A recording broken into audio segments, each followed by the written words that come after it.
Once upon a time, in a quiet kingdom, nestled under the soft glow of a silver moon, there lived a gentle princess named Linora. She wasn't like other princesses who dreamt of grand balls or handsome princes. Lenora's heart was filled with stories as vast and sparkling as the night sky she adored. She loved stories just as much as she loved the stars.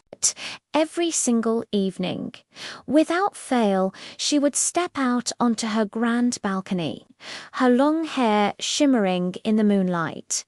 From there, she had the most wonderful view of her rose garden, where countless fireflies would dance a silent ballet, their tiny lights winking on and off like fallen stars.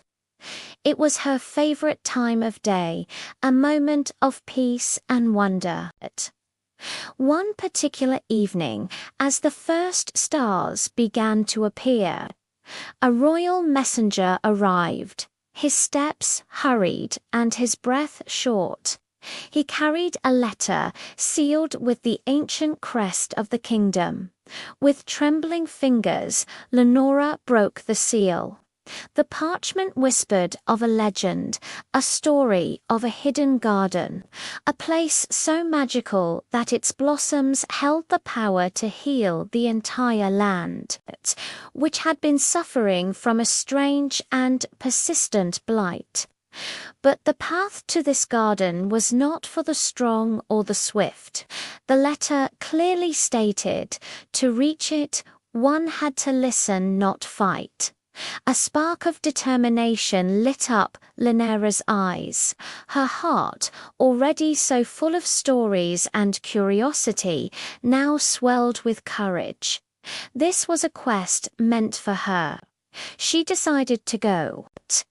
She wouldn't take knights or guards, just her own brave spirit and the moonlight as her guide.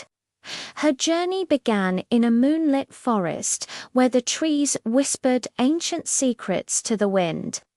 The path was tricky, but she soon came across a rickety bridge stretching over a gurgling stream.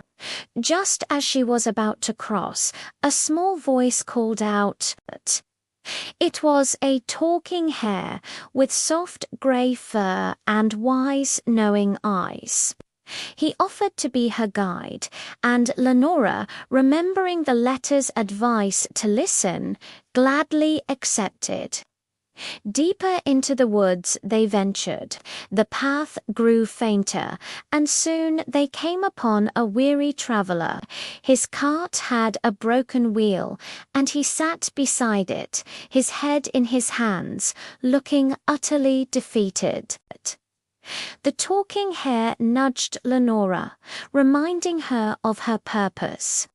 Instead of just passing by, Linora offered a warm smile and knelt to help the man. Together they worked to mend the wheel. As soon as the traveller thanked her and went on his way, a magical thing happened. The entire forest around them began to glow with a soft, ethereal light, and a new, secret path appeared before her, shimmering like a river of moonbeams. It was a path that hadn't been there a moment before. Following the glowing trail, she finally arrived at a magnificent, ivy-covered gate. This had to be it, the Moonlit Garden. There was no lock, no handle, just a solid stone door. She remembered the lesson she had just learned. With a heart full of compassion and kindness, she gently placed her hand upon the cold stone.